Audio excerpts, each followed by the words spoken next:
nangis. Tapi jelas sujud sawi itu dari anak orang kok sering sujud sawi itu stres.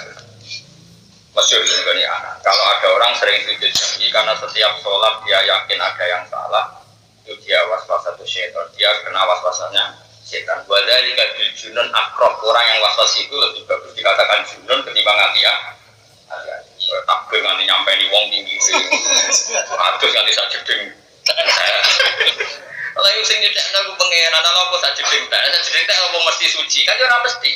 Padha-padha ora mesti suci apa sithik wae sementing ada suci. Lho kok leren di kanca was-was iku nak wudu teng Anwar, mboten purun wudune teng laut. Wes kamar, aku udah cawi sak jike. Padahal banyu di sarang keluar, akhirnya sekolah. Wes ukara yo cawi narum sak sarung tos. Jadi misalnya alat kelamin itu nak cukup mati sak sarung itu. Jadi bukan itu polos kabeh. Iku wadhalika bil junun akrab. Kalau ya anak itu wadhalika bil junun akrab itu lebih pas dikatakan edan ketimbang ikhti.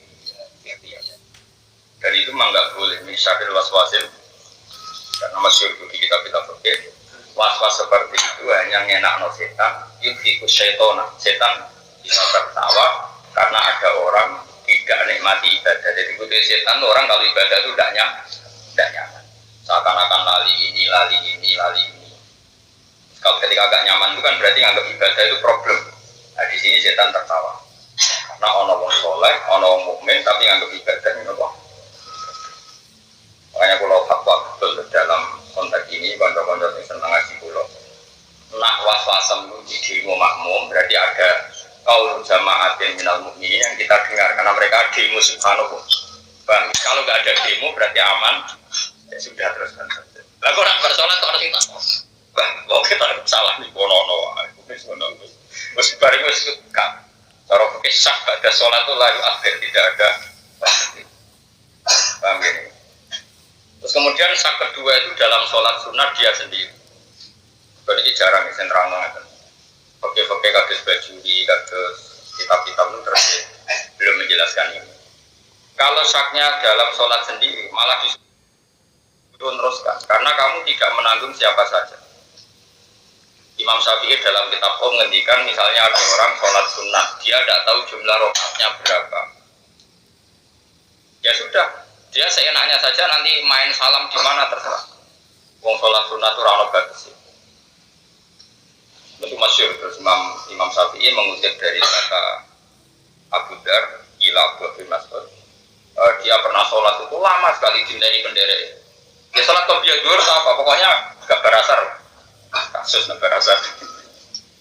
Singkat cerita itu sing derekno nganti bingung karena tabiin itu kan nganggep sahabat itu gurunya sehingga semua perilakunya itu dilihat nak menawa ada hal tertentu yang perlu dipelajari. Masyhur itu. Jadi dulu kalau sahabat sholat itu mesti jadi apa ya? Jadi pandangan mergo dinggo nanti jadi rujukan apa? Tapi baru didelok itu kok sholatnya ra terpola. Iya iki rakaat saiki papat itu nek kok 5. Kadang salam, kadang 7 iki. Sesuk gak kuat apa. Mbak, ya abadar iki. Mbak, bagi taklak. Apa coba? Dina lu sholat pirang rakaat gak roh. Nah terus ngoten sholat model apa? Pokoke aku sholat. Angger urung kepengin salam ya urung tak lereni. Lah ngoten jenengan nak ora jumlah rakaat ya ora roh. Lagi nabuhar roh. Jadi aku ora roh tapi pangeran. Lah kita tuh sholat kan aku pangeran nek sing tak itu besok wis. Ya butuh aku sholat demi Allah lah. Wah berarti ya wis apa aku merok barang. Makanya Imam Syafi'i ikut darah ini sholat gaya bebas boleh. Maksudnya sebentar ya tetap normal sholat. Jumlah rakaat itu gak penting. Maksud itu gimana tuh? Sholat sunat setelah takbir 2 rakaat dia boleh menjadikan 4 rakaat atau 6 atau apa saja. Sementing Ramadan ngetan lah pokoknya sementing itu. Karena tadi dari awal itu sholat sudah bagus.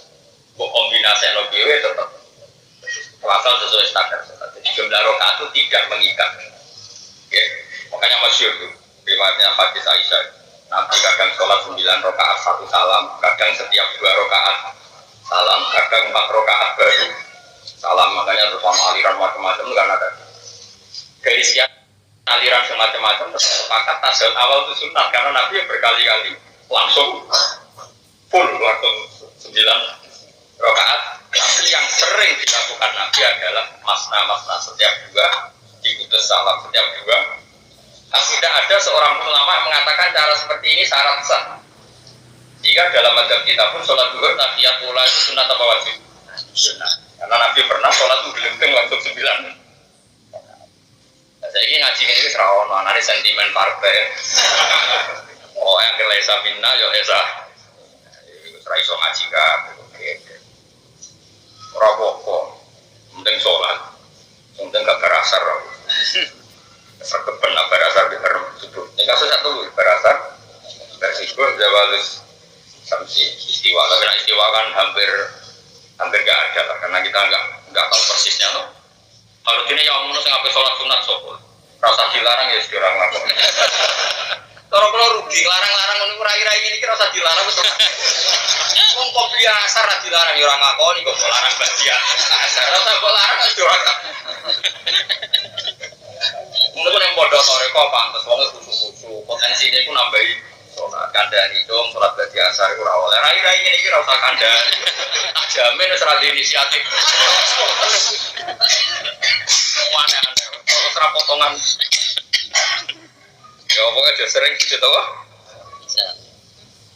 Ini kan Dawi Abu Bakar kan tamamu sholat itu bisa guys. Tapi bukan berarti setiap sholat sempurnanya kamu harus sujud. Makanya ditambah ya Mbak Nawawi.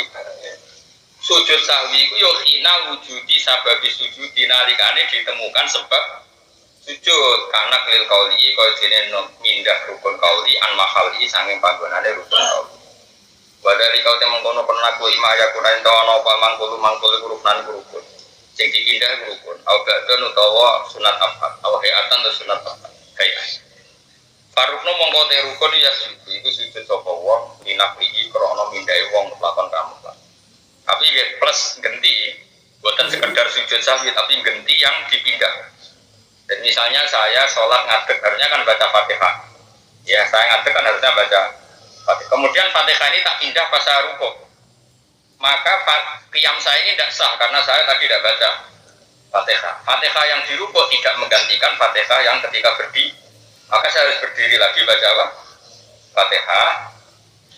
Dan nanti saya tetap sujud lagi karena salah meletakkan rukun kauli. Tapi tetap diganti, orang sekedar diganti sujud. Maksudnya rukun kaulinya tetap diganti rukun kauli. Maksudnya diganti rukun bukan langsung diganti sujud. Awas kena salah paham. Imam Nawawi ini kayaknya nyongkone wong ngalim kabeh, dadi ra diterangno. Engko nang nyongkok. Jadi gini loh. Sujud sahwi di mana-mana itu tidak mengganti rukun yang ditinggalkan. Saya ulang lagi ya, sujud sahwi di mana-mana itu tidak mengganti rukun yang ditinggalkan. Tetap rukun yang ditinggalkan diganti dengan rukun maksudnya. Paham ya? Setelah itu terakhir kalau mungkin kalau nggak kesusu oleh sujud sahwi. Tapi ini tetap tidak mengganti rukun. Jadi misalnya gini ya, saya sholat tidak baca Fatihah atau saya sholat tidak rukuk. Kemudian setelah sujud saya ingat kalau saya tidak rukuk. Ya saya harus berdiri lagi. Pas sudah berdiri gini, saya terus rukuk. Ya sudah terus iktidal normal lah, nanti tak tambahi sujud. Atau saya sudah sujud lupa tidak baca Fatihah atau menempatkan Fatihah di tempat lain. Itu maka saya tetap nanti yang ngadeg lagi baca Fatihah setelah sholat mau selesai. Sujud saja. Ingat ya, terus yang namanya rukun atau wajib itu tidak tergantikan oleh sujud, harus diulang. Paham ya? Kemudian dia nanti sujud sahwi karena salah letak tadi. Tapi tetap rukunnya harus diganti dengan rukun. Kalau lagi rukunnya tetap diganti dengan apa? Rukun. Orang kok pepeh kowe lali rukuk, sekarang rukuk, baru itu penting diganti sujud. Oh sembrono, orang macam ulama. Wong stres, ronong, kok enak. Di mana-mana ya kayak di bab haji. Bab haji kan farud nulai baru hadam. Jadi yang namanya rukun haji itu tidak tergantikan oleh dan harus dilakukan. Tapi kalau salah dalam melakukan rukun ya diganti. Nah, nanti dalam kesalahan ini boleh diganti dam, tapi tetap rukunnya itu diganti rukun ya, rukun tetap diganti. Kalau orang diutang, orang oleh istighfar orang. Jadi sampai sih, engkau istighfar, rukunnya orang terlambat, paham? Atau kok tobat, berarti istighfar. Ya kan tobat dia utang nyaur semua. Istighfar hubungan. Faruk nomong kote te rukun iku ya iku sujud sapa wong minakri krana pindah rukun kali mutlakon lan. Wal ba'du ta sunat abad iku ingkang lamun ana wal ba'du tasawutan tasawuf. Awala ingkang awal ya kada leba mengkono sujud. Amal kunut ana pun te kunut fa inna qala. Mongko lamun mindah sapa wong ing kunut dikos iklan ni